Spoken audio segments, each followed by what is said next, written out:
Welcome to the Bearcats Den with President Taylor. I'm Ivy Taylor, president of Russ College, and your host. Today we have a wonderful guest who is an important community member, Mrs. Sherna Jones, who is the principal of Holly Springs Primary School. Welcome, Mrs. Jones. Thank you, Dr. Taylor. So excited to have you with us today so that we could learn a little more about you and about Holly Springs Primary School. So first, let's start off by learning a little bit about you and your path to the principalship. So how did you first become interested in a career in education? Career in education has always been in the forefront of my mind. My mother was an elementary teacher. Oh. And actually she resigned the year I was born after teaching 15 years. So I was there with her all the time, and she took in other children as well. And so she taught us, and I got to experience being at home. But I always would hear her stories of her years teaching and the impact that she realized she made and that others realized she made. And it was always impressed upon me as a noble profession. Mm-hmm. And so as I went through high school, that is what I sort of daydreamed of, being an educator. Okay. And followed through with it at Jackson State Mm-hmm. with an elementary degree. First 2 years in Canton Public Schools. And during that time, I taught 7th grade was my first year. And that was, if anyone knows about junior high, Yeah. that's a tough one. And you probably looked young as well. And I looked young, and they thought I was their age, and sometimes they treated me that way as well. And so, but when I looked at the principalship then, I thought I'd never want to do that. Mm-hmm. Just let me teach. And as I progressed in teaching, I realized to make the greater impact, it lends itself to the principalship. And so I began to think about perhaps that's a track I would like to take, because sure, I can affect my 20 students in my classroom Mm-hmm. as the teacher, but I could affect far more as a principal. And so that was the beginning of starting to think about a new role in education. Okay. So how long have you been a principal? This is just my 2nd year Okay. So as a principal. when did you come to the Holly Springs School District? So I'm from Holly Springs, Mm-hmm. born and raised. First 2 years in Canton, as I said.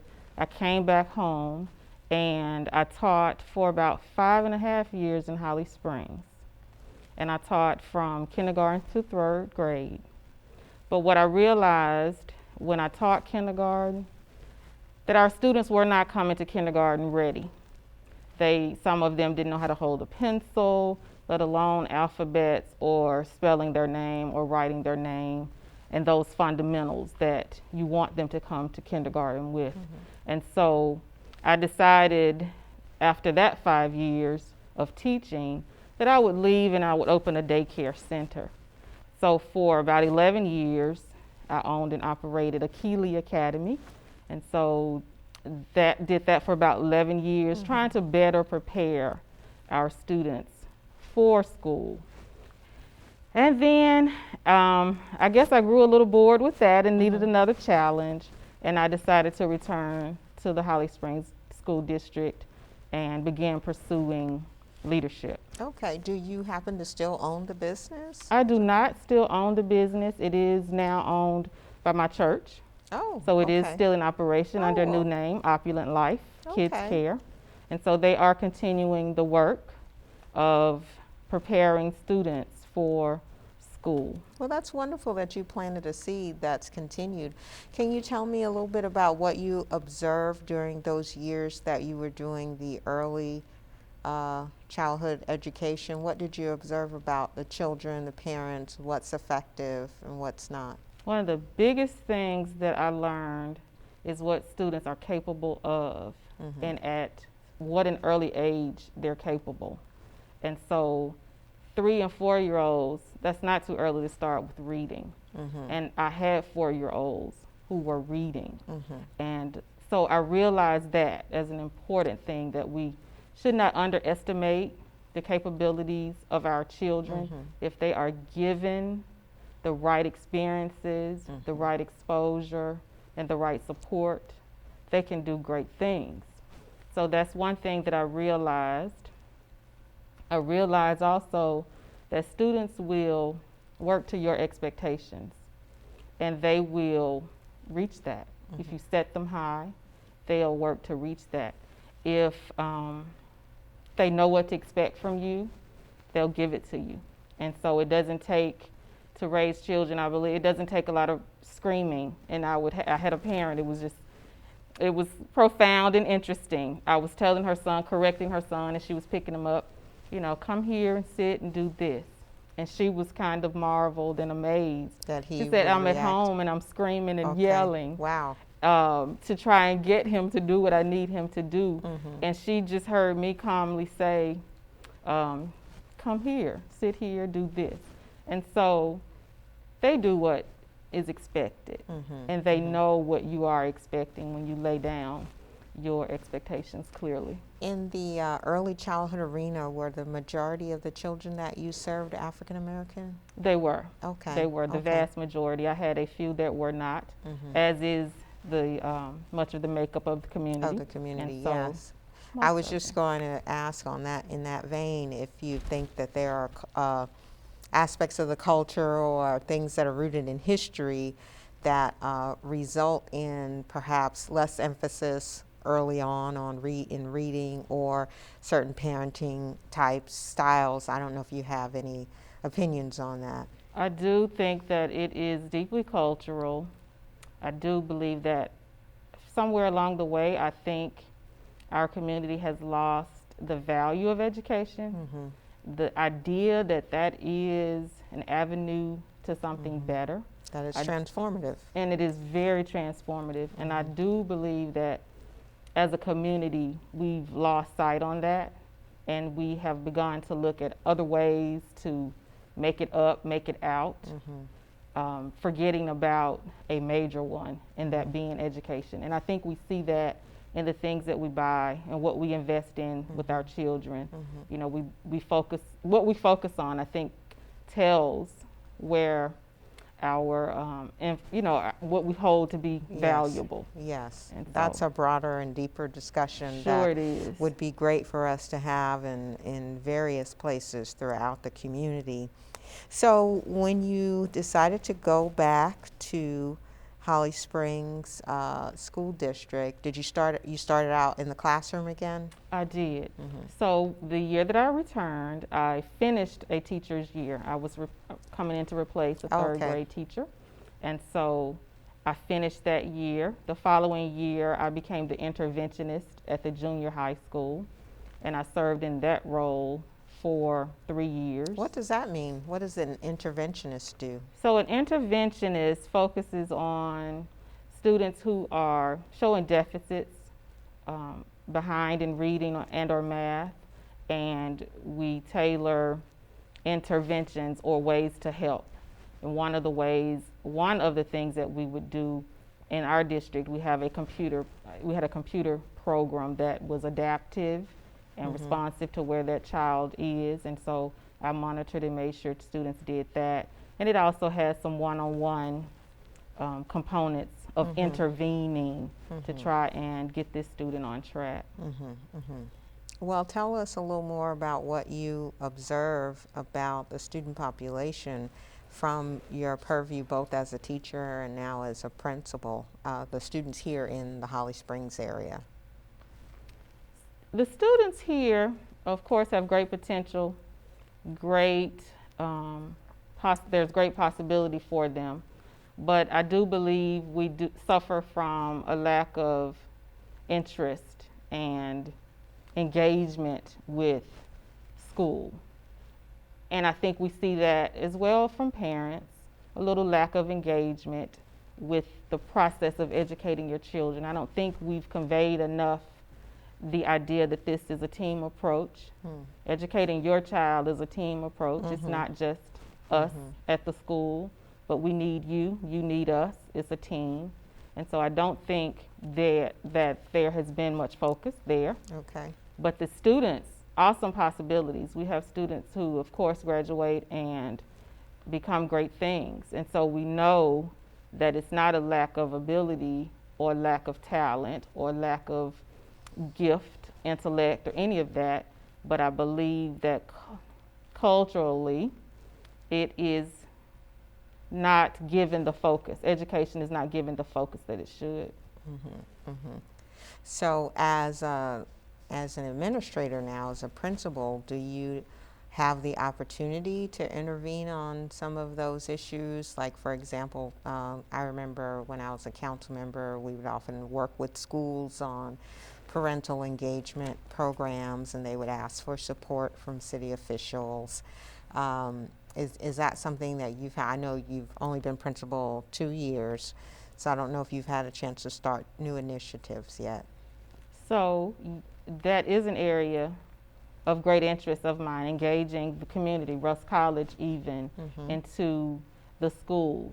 Of course, my first year ended with the pandemic, and so the second year is beginning still With in the the pandemic, and it yes. has thrown many of the aspirations off track in the way of engaging and getting people in the building. But I do try and engage parents, and one way is through literacy, and I don't know, maybe we can talk about that as well. Okay, all right, yes, I definitely, that's something that's near and dear to my heart.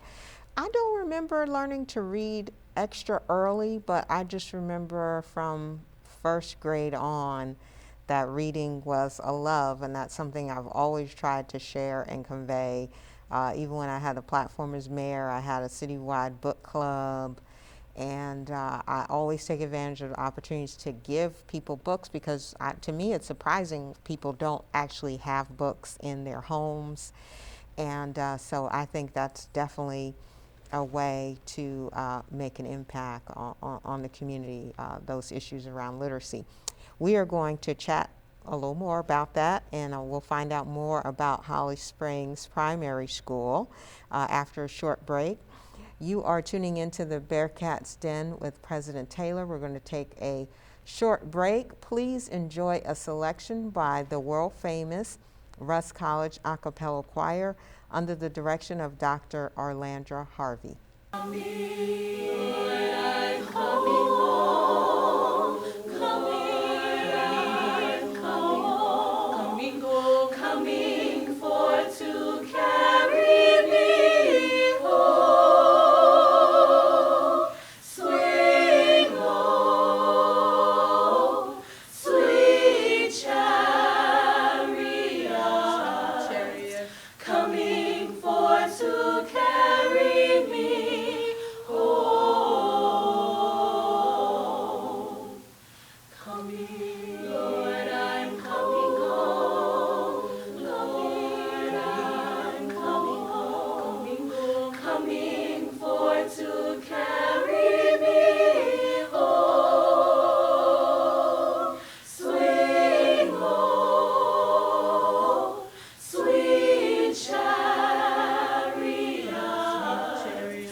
welcome back to the Bearcats Den with President Taylor. I'm Ivy Taylor, your host.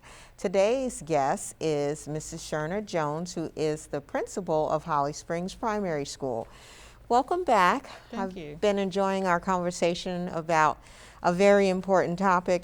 You know, I've been working in higher education for a little while now, but I've been saying the more I learn about higher ed, the more curious I become about K through 12, because that really is the foundation that sets up the pipeline for later success. We were just talking about the importance of literacy and the need to focus on reading.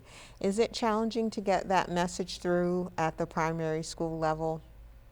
It is a challenge. It's probably easier at that level maybe than any other. Yes. Because parents are still a little more hands-on with their children, but it is still a message that I have to preach almost every time that I speak with parents, because it is so important. And it really struck me it really shocked me this summer when I was talking to one of my students. I saw them in their neighborhood and I asked them, what have you read? And that's often a question that I'll ask my children. What book are you reading? What have you read lately? And so I asked this first grader going to second grade, what have you read? Well, nothing. Well, why not? I don't have books at home. Wow. And that just struck me as amazing that in this day we have students, and that's probably more of them than not, who probably don't have access to books at home. And so that was one of the things that my now research study, as I'm in school again, is focused on literacy and student achievement around reading proficiency. And so the three things that we say students need is more time, more access, and of motivation to read. And those three things I've been trying to implement in our schools. And a way that I'm trying to do that is with a weekend homework around reading. And so this assignment, we even printed on nice pink paper so that it'll stand out. But it is an assignment for the parent and child to share a book. It could be read by the student or the parent. And the parent is to ask them 3 or 4 questions. What was the story about? The child does not even have to write the answers themselves, because I did not want it to be a hindrance. You know, I don't know how to spell this, or this is not neat.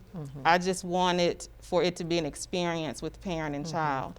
And then the child could draw a picture related to that story as a way of just, even over the weekend, sharing in something literacy based. Well, some of my fondest memories are bedtime stories when my daughter was little, and many of the books she always wanted to go back to. But again, we were blessed to we had many books at home. So I would say that's a community-wide issue that we need to figure out how to address, getting books into students' hands. So tell us a little more about Holly Springs Primary School. You know, I'm new to the area, so what grade does primary school go through?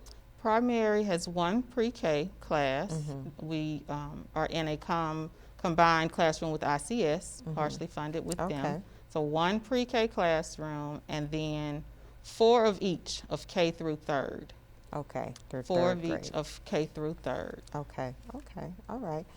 And I'm sure that working with children at that age level may be a little different than when you first came in at the middle school level. So do you enjoy being at the primary school level? I do enjoy it. They are still excited and they're still excited and don't mind showing their excitement for you personally or for school, sometimes in general.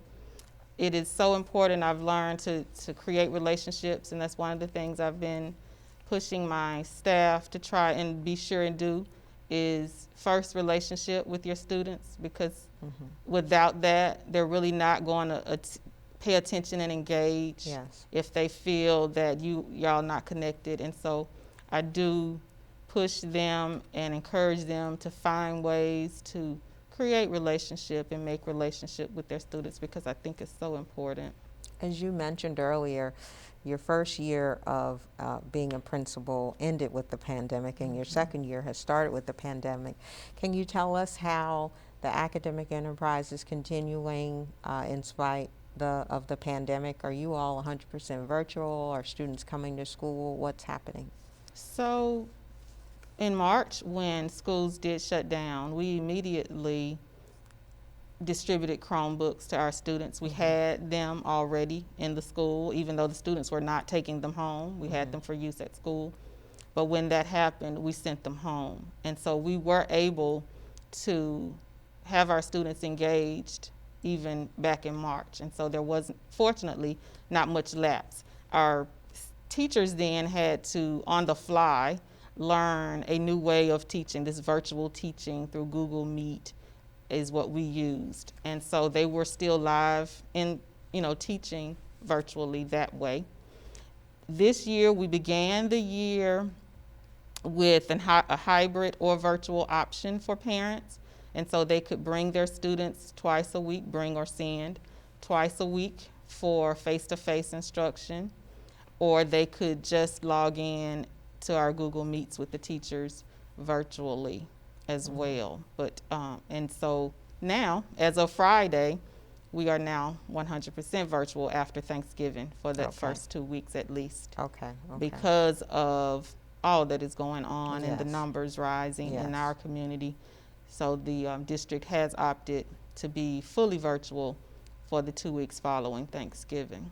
And how is it going? How do you feel that you're able to reach children at that age through the virtual platforms? What's what makes it more successful than not? I think it is very difficult for especially our young students. They've had to learn how to join Google Meets and go to their email and get login information and maneuver the computer. And it has been an awesome challenge, I believe, especially because our students are so young. And many of them are with grandmothers or people who are also not computer savvy at all. So it has probably been hardest on our children, but we have persevered and pushed through it, and we've offered training for parents. How do you go to Google Meet? How do you go to Google Classroom? How do you log into Schoology? We've offered that, and we're trying to keep them informed of how they can keep their students engaged. But it has been a challenge. So what do you see on the horizon in the future, or are we just taking it day by day? We are taking it day by day for sure. Taking it day by day. I hesitate to even imagine what might be next, but we're just trying to prepare for it and be ready and make good decisions on behalf of the children. How can the broader community or Rusk College support the work that you're doing at Holly Springs Primary School, especially during this COVID season? During this COVID season, probably, I don't have an idea. Beyond the COVID season, I think there's much that we could do. I think helping Rusk College prepare future teachers by giving them space to observe and learn and practice the craft of teaching, I think is an important role for us to play in preparing teachers. There's a huge shortage, as you might already know, of teachers. Yes. And so all that we can do to help that, we are definitely willing to do. I would love to see people in the building at some point reading to students one-on-one or sharing. The baseball coach came over and they delivered a care package for families, and I was telling him then, I would love for your team to come in full gear and let's expose our students to baseball and not just what they're accustomed to, basketball, football. But I would love to see that sort of engagement with the college because I think it's important. These could be your future Bearcats. Well, I was going to ask if the students are often exposed to the idea of college, or do you all do anything formally within the school to introduce those primary students to college, the idea of going to college? We have not done anything formally, but we look forward to possibilities to do so.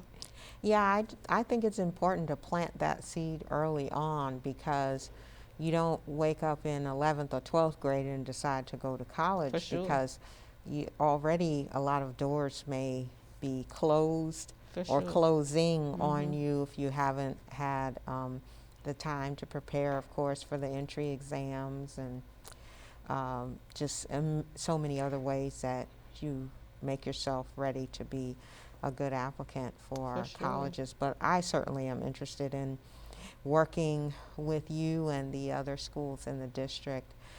In our last few moments, why don't you tell us about something that you do outside of the classroom, which is, I heard about something called Girls and Pearls.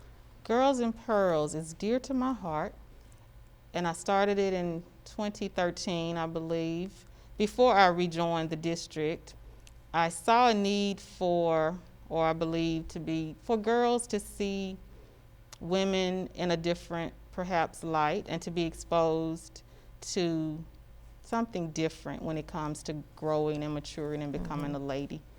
becoming a lady versus just a woman. I would Mm-hmm. tell them that by virtue of age, you can become a woman, Mm-hmm. but it's your choices that will make you a lady. And Okay. so I really pushed being modest, Mm-hmm. making good decisions, setting goals, and then persevering through them and exposing them to things that they would not otherwise. We visited the University of Mississippi for performances that they would have in the Ford Center, exposing them. We visited Jackson State and toured the campus and spent some time there.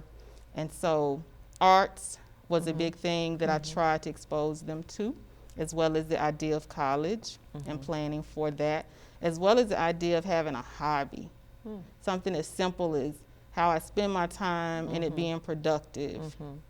And so we did sewing, Mm-hmm. and they learned to sew on the machine.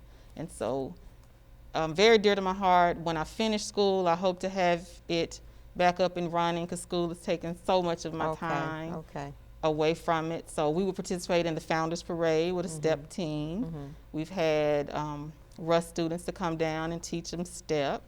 So that's one way we have been involved with the college, and they enjoyed that a whole lot. And so I'm And looking what forward. age group are the young ladies? Seventh grade is where I started, Mm-hmm. and they stayed until as long as they wanted. We Mm-hmm. had some to go all the way to 12th grade with Wow. us. Okay. I had ladies from the community who would donate so that I could buy the girls a string of pearls. Mm-hmm. And so at the end of the school year in the spring, we would have a pearl ceremony Oh. where the ladies who had donated would come Mm-hmm. and present each girl Mm-hmm. with a strand of pearls and Mm-hmm. some words of encouragement. Awesome, very special ceremony for them and for the ladies and Mm-hmm. for me as well. So I'm really looking forward to getting back to that. How many young ladies have you had the chance to serve? That's a great question. And I've probably had a number before, probably upwards of 50, Okay. because about 10 or 10 each so year per would come year in. Okay. for a few Okay. years. Okay. And Okay. so, yes. Well, that sounds like a wonderful initiative and something that I would love to have the chance to support. Wonderful. One of the ladylike activities that I enjoy is having a cup of tea A cup of tea. poured out of a lovely teapot into a cup and saucer. Interesting that you say that because I have envisioned us having a tea, and Miss Tina Scott has a lovely garden that I'm sure she would host us in someday. But I've imagined the same thing, so that's wonderful. Okay. Looking Well, forward. yes, please sign me up. I didn't bring all my teacups. I left some of them in Texas, but I did bring quite a few of my teapots and teacups with me. So Wonderful. you'll have to sign me up for that. Yes. Yes. Well, thank you so much for joining us today, and thank you for the important work that you do here in the Holly Springs community. Educating our youngest citizens is the most noble and important work that anyone really can do. So we appreciate your commitment and dedication to the future. Thanks for the invitation. I had an awesome time. Okay, thank you. That's it for this episode of the Bearcats Den. We'll see you next time.